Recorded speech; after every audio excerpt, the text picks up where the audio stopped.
Now that spring camp is over, Lincoln Riley finally got something off his chest. You are Locked On Trojans, your daily podcast on the USC Trojans, part of the Locked On Podcast Network, your team every day.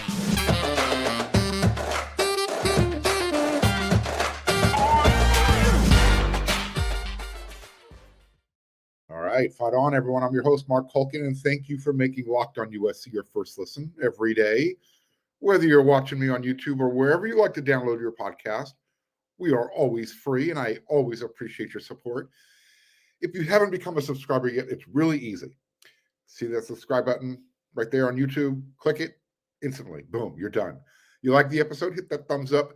And because Locked On USC comes at you 5 times a week, hit that bell notification button, and that way you will never miss an episode of Locked On USC. Your first listen every single day. This episode of Locked On USC is brought to you by FanDuel, the official sportsbook of Locked On. Make every moment more. Visit FanDuel.com/Locked On today to get started. Look, I don't know whether it was a direct shot at the Clay Helton era or not, but the message was loud and it was clear. And anybody who heard it knew exactly what Lincoln Riley was talking about. Quote, spring camp is when players knock the hell out of each other because competing in full pads when the NCAA rules allow is the only way a team can get better at playing football, Lincoln Riley said. So he also went on to talk about why his team is having more success in year 2 spring camp versus year 1. Quote, less install, less teaching, everything from day 1. He used Jacoby Covington as an example. He wasn't even at spring camp last year. But at this time, during spring camp, even when it ended, they were still teaching them, the base concepts, like not just the playbook, but how to practice. I mean, yeah, they were hitting, and they were competing every day.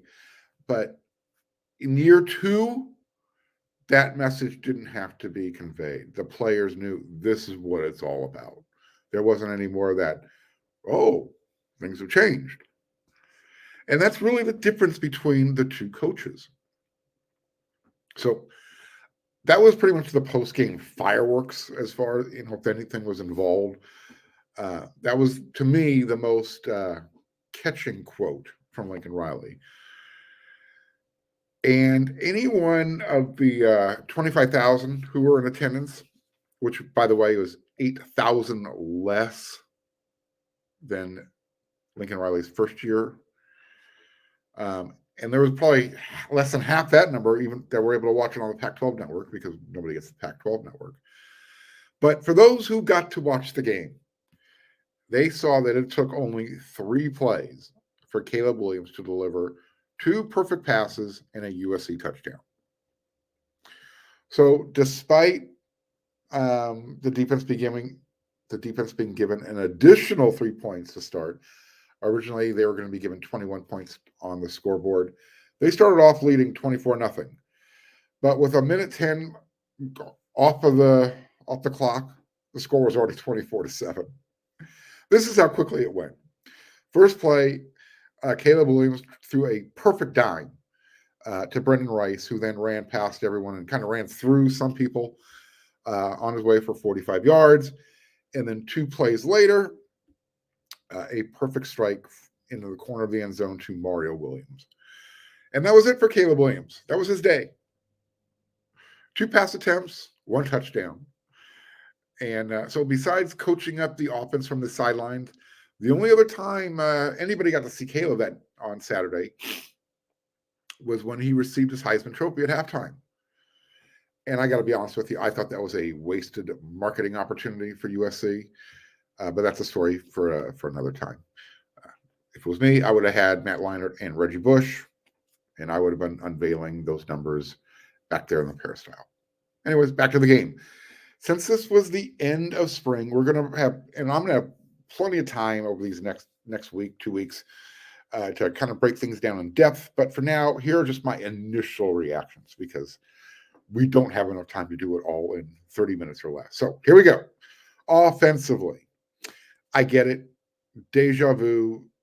Trojan defense gave up big plays and scores. So here, look, would it have felt any different if the offense took 6 or 8 plays to score? They were going to score. And I get it. Maybe you wanted to see a little bit more of Caleb Williams. He's good. And so are his wide receivers and running backs, we got to see a lot more of. The offensive line showed some signs, but they were also having a tough time keeping Miller Moss, Malachi Nelson, Jake Jensen comfortable in the pocket. They were taking off running more often than I'm sure the coaching staff would have liked. So it was probably best that Caleb left early.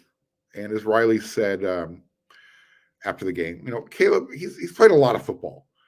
My job is to look at it and see what we can get the most out of today, talking about the spring game. I don't know that playing 2 or 3 more series changes anything for Caleb in September, October, or November later this year. And he's absolutely correct. So as far, as big as that demarcation line is between Caleb and Miller Moss, and it's not tremendous, but there's that demarcation line is the difference between Caleb Williams and every quarterback in college football. But the line, the gap is even bigger between Miller Moss and Malachi Nelson. The quarterbacks had their moments, but it was obvious that Nelson is still learning that he can't do what he did in high school at this level. He's got a ways to go. I enjoyed, Miller Moss had some great throws, and he was even more effective when the wide receivers were holding on to the ball. The offense was moving itself until, again, some drops, and the defense stepped up on occasion. So as far as the receivers, Brendan Rice had the big catch from Caleb. Zachariah Branch is featured. He showed off more than just his finesse. He's got some strength. He caught an off-balance Shane Lee with a straight arm, and Shane Lee ended up on the ground. Caught everybody's attention. Although, just to kind of get back with the defense, Jalen Smith got his revenge on Zachariah later in the game with a ragdoll type of tackle. So Zachariah, he's small and slight. He's small in stature. So there will be times where he's thrown to the ground like Jalen Smith took advantage of. But do not underestimate Zachariah Branch. He's got strength. The wide receivers, they put up over 300 yards through the air combined. The running backs added about 170 yards on the ground. By the way, quarterbacks, Miller Moss, he's got some wheels. He took off on one run, and I think it caught everybody by surprise. I was waiting for him to do that Kenny Pickett stick leg and keep going. But, yeah, maybe in the season. We'll see. As far as the running backs, though, I thought they looked great. All of them. Talented group. And the freshmen, yeah. Between the two, Quentin Joyner and Amarian Peterson, Joyner had the bigger of the days, just under 100 yards. And he, he's going to be good. He made Taka Curtis miss, and he made Taka Curtis miss badly. But Amarian Peterson, he had one run when between the tackles where he used those Lendell White little pitter-patter feet, and then he went from first gear to third gear. There is no second gear. He burst through the hole. It was an impressive run. And then Marshawn Lloyd. Okay. So for those of you who were at the Coliseum, you might have seen it on the big board. You had the House of Victory promotional video. Marshawn Lloyd was in there, and there was kind of a theme going throughout. When I think of victory, I think of, and then it was kind of ... type of thing. Marshawn Lloyd said, when I think of victory, I think of Reggie. He was talking about Reggie Bush. Well, later in the game, Marshawn Lloyd was impersonating Reggie Bush with a run. Remember that run he had against Fresno State? That cut back from the sideline at midfield? Wasn't quite exactly, but it was close. USC fans have a lot to be excited about with the running back group. The O-line, look, they opened the holes for the run game, but they also left some holes open for the defense to get through. I counted at least 4 sacks, and that was pretty much, if you got a hand on the quarterback, you got a sack. Off the record, I had a player tell me that they need help at the left tackle spot. And he was also very bummed that Cortland Ford jumped into the transfer portal. When the time is right, I'll break that down. That's why you come to Locked On USC for your listen. Because I talk to players, I talk to coaches, and as well as other sources that others out there who have shows can't. And I will have the inside scoop for you on what's going on with Cortland Ford, why he's leaving, when the time is right. I can already tell you that Kentucky, Ohio State, TCU, and there's one other big-time program that are showing big-time interest. So we'll see what happens there. As far as who are the stars for the offense, well, obviously Caleb Williams, perfect 2 for 2. The running backs, the wide receivers had some nice moments, including Rio Williams touchdown pull. I loved Rayleigh Brown's wrestling match with Damani Jackson. And then obviously you had Zachariah Branch's coming out party. So a lot to see, a lot to be excited about on offense. But, you know, if that was Zachariah's coming out party, did the defense have their own coming out party? Did they kind of undress the offense in front of everyone? Pardon me. Well, we're going to talk about in the next segment. But first, we're going to talk about grand slams and no-hitters and double plays because they're back. And there's no better place to get in on Major League Baseball action than FanDuel, America's #1 sportsbook. That's right, because right now, new customers, you can step up to the plate with a no-sweat first bet up to $1,000. Just go to FanDuel.com/locked-on to sign up. Place your first bet and get up to $1,000 back in bonus bets if you don't win. You know, the Dodgers are off to a rough start. They just lost 2 out of 3 to the Chicago Cubs at home. Hopefully, we'll get things figured out. But at FanDuel, you can bet on everything from who has the most strikeouts, who's going to hit the most home runs. I mean, literally, don't miss on your chance to get a no-sweat first bet up to $1,000 when you join FanDuel today. Just go to FanDuel.com/locked-on to sign up. FanDuel, an official sports betting partner of Major League Baseball.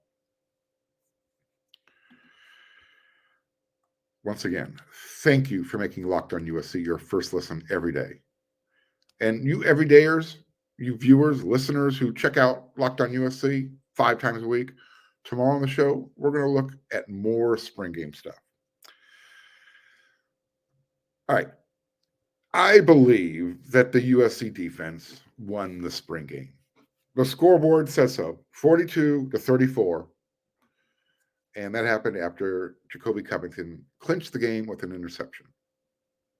Remember, the defense scores 3 points when they get a 4th down stop or when they collect a turnover. Okay, they had a pretty good day. They had their highlights. They had some lowlights. Obviously, the low light was watching the first team defense get shredded for an easy score right off the bat. However, we also got to see a much improved defense, despite some of the missed tackles and some of the miscommunication in the secondary. You were able to see incremental improvement in the defense.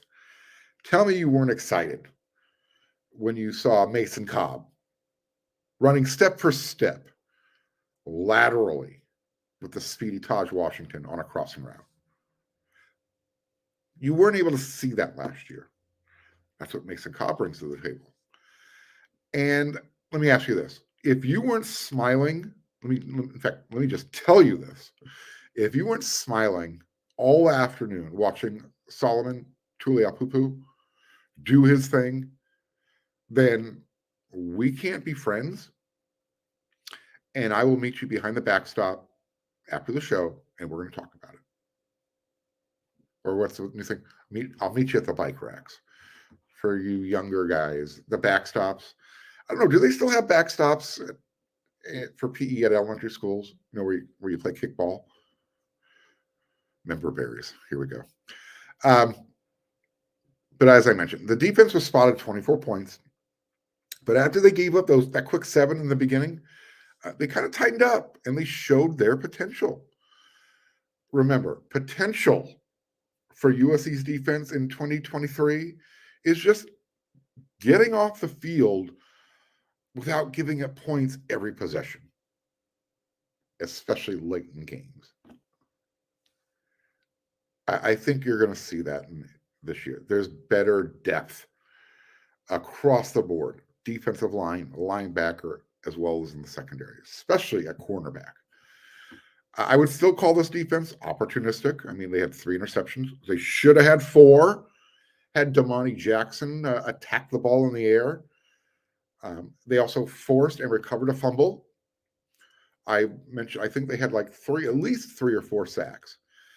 I thought the D-line performed well. Dejon Benton was actually making sure everybody was in the right spot, calling out the plays, making sure everybody was shifting at the right time. You didn't hear or really see a lot from Corey Foreman. However, he did have 2.5 tackles. No one on the defense had more than 3. One player who kind of stuck out in my mind, I already mentioned Solo. He was the defensive player of the game. Well, he'll share that with Jacoby Covington. But Jack Sullivan, another defensive lineman who transferred in from Purdue, he's strong. There was one play where Quentin Joyner, he was just about to get to the second level, and Jack Sullivan kind of just grabbed him, wrapped him up, stopped him at the point. Play was over. They both stood up. Nobody hit the ground. But it kind of just showed his strength that he was able just to stop a guy in motion who had, Joyner, he's not a small guy, but it was an impressive play. Okay, what if I told you that Colin Mobley had more tackles than Anthony Lucas in the spring game? By a half a tackle. Anthony Lucas was credited with 0. So the defense, the defensive line, the rush ends, still a work in progress, but you could see they were making a difference. That they just look so much better. Mostly because, as I mentioned, Solo was creating a lot of havoc. Jamil Muhammad, who was playing rush end, he was exercising his athleticism. He actually created the fumble that Max Williams later finally recovered. I don't know about you guys, but I'm old enough to remember Benny Hill. And if you know the Benny Hill theme music, that's what was going off in my head as the ball was being kicked around before Max finally fell on it. Kind of a funny moment. The crowd was like, oh. Anyways, as far as the linebackers, Mason Cobb, that group is going to be significantly better. And once Gentry is healthy and ready to join the fray, the depth is going to improve, as well as that group's abilities to make plays. I am going on record. Your starting linebackers are going to be Mason Cobb in the middle, Eric Gentry, or maybe you put Gentry in the middle and you put Mason Cobb inside. But you've got more depth. I spoke about Mason Cobb and his lateral speed earlier. I mentioned Zachariah Brands and finding Shane Lee and Shane Lee found out how strong Branch can be. Look, Shane Lee was off balance. He was kind of on one leg when Zach put the forearm into him. Still, Shane will remember that, and I don't think that'll happen to him again. Nothing extraordinary from the linebacker group. I mean, Tackett Curtis, I think, is going to learn that not every tackle has to be a kill shot. He'll learn. He's coming along. I mentioned the secondary. They came away with 3 interceptions, including the game winner that happened in the end zone from Jacoby Covington. He had 2. The first one he had to fight for in the end zone in the first half, and it was given to him reluctantly from Lincoln Riley. And it was funny. We asked Dorian Singer about it after the game, and he said he had no comment. So they were competing. And like I said, I mentioned Damani Jackson should have had 4. He and Covington are big, and they're physical. That was the biggest thing I took away from Damani. He wraps up and they were form perfect tackles. Christian Roland Wallace, he didn't even play, but the room is deep. And despite, even Sia Wright, he was being picked on. He had 2 pass interference penalties, but he came along as the game went along. He had 2 tackles. He also had a pass breakup in the game. And I'm not sure quite how I feel about the safety play yet. I'm going to go back and watch a little bit more film. But I saw some good. I saw some bad. I loved Christian Pierce's interception.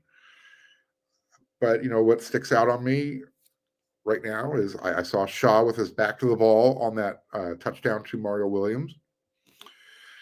And then Kalen Bullock, he was also late getting over on that deep throw to Brendan Rice. So look, it's spring, and there is going to be more transfer portal movement coming and going. As far as coming, the defense, if this happens, the defense is going to be better immediately.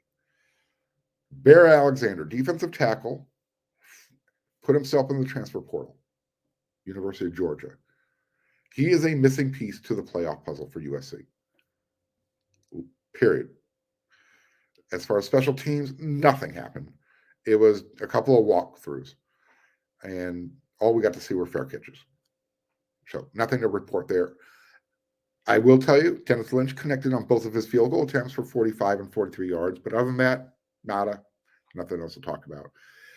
And then penalties, 4 on the offense, 3 on the defense. 2 of them were an illegal procedure. All 3 might have been, actually. And then 2 of the 4 on offense, 2 of the 3 on defense were the pass interference. I think all 3 were pass interference as well, to be honest with you.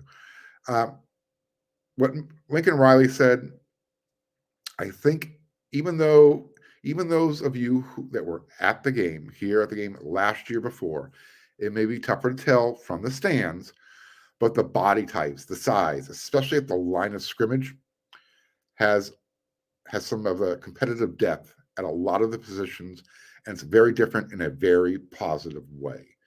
We're very excited about that. It's been a really nice spring. This is a great way to finish it off. Obviously, this team has a lot of work in front of us, and that we have a lot to get better at. Overall, hey, we had a fun day, a really, really fun day, competitive day. And I told the team that was a very fitting end to our spring, because I would say that in a lot of ways, that's kind of what our spring has looked like in terms of the kind of competition down to the wire. Most of the days have been like that. Looking back, some of the better teams that I've had the chance to be a part of, that's what it's like the majority of the time. Every day was a battle. So, was that your impression coming off the spring game? Was it a battle? I think so. It was competitive. It was physical. Players were having fun. And you can see that they are closer to being they're not a championship level team yet, but they're closer. And if they can add another piece to the puzzle, like a Bear Alexander. We saw how close they were last year. All right. Where does the team go from here now? Spring camp is over. They're off basically for the next month. And, they're going to have some lifting sessions and workouts. But the team is pretty much off until Memorial Day. They're on their own. The D-line has to get better inside. They showed improvement. Go get Bear Alexander. He had a couple of, I think he had a couple of sacks in the national championship game. Yeah. He's a difference maker. His people were also at the spring game. And I have to believe he knows he's a day one starter if he comes to USC. But I have no hard facts, but I know the staff is looking at the portal for another offensive lineman or two. Whether that's a result of Portland Ford leaving, maybe. But as I mentioned earlier in the show, off the record from one player, there's a little concern right now. But they have talent, they have depth, they've got the high school, recruiting class coming in. I'm not sure how fast they can get Elijah Page, who played a lot in the spring game at offensive tackle. But what I saw on Saturday, this is your starting offensive line, left to right. You had Michael Tarquin at left tackle, Gino Quinones left guard, Justin Dedich at center, Jarrett Kingston at right guard, and Jonah Monheim at right tackle. Is that going to be your starting five come fall? I doubt it. We know that Ethan White is anticipated to show up. What that's all about, we know that he's still anticipated. There's some smoke out there. I'm not saying he's not coming. I don't want anybody to take the, hey, Mark over at Locked On USC said he's not coming. Never made that claim. Just saying there's some concern. There's some smoke billowing. I will keep you updated. And then overall, as far as the defense, overall, the tackling, it still needs to be cleaned up. But, again, we saw a much better effort this year versus last year. I think they're going to get there. I really do. And again, I'm hearing there's some players out there in the transfer portal that could be on the way. I've mentioned one name specifically.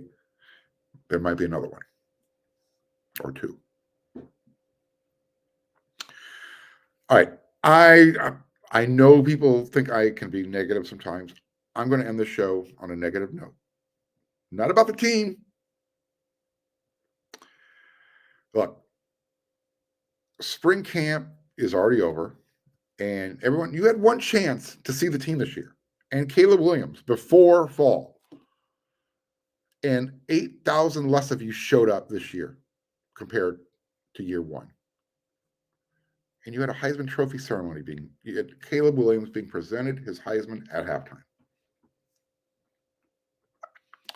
Look, the season's going to be here before you know it. So make sure you don't let this special time, this season, do not let it pass you by. Very rarely do you get a generational talent on your team. You have one. Show more support for your program. Get out there, even for spring camp. All right. That's it. That's as negative as I'm going to be. I was just disappointed in how many fans did not show up. I thought there would be closer to 35,000. Fool me once, shame on me. Fool me twice, shame on you. Well, excuse me. Fool me once, shame on you. Fool me twice, shame on me. I should know better. I really should. But it's spring, and I just hope for the best for this team and for the fans. So, anyways, once again, thank you for making Locked On USC your first listen every day. And don't forget, our next episode tomorrow, because we come at you 5 times a week, I'm going to be breaking down more spring game stuff, get a little bit more in depth. So until then, everyone, you know what to do.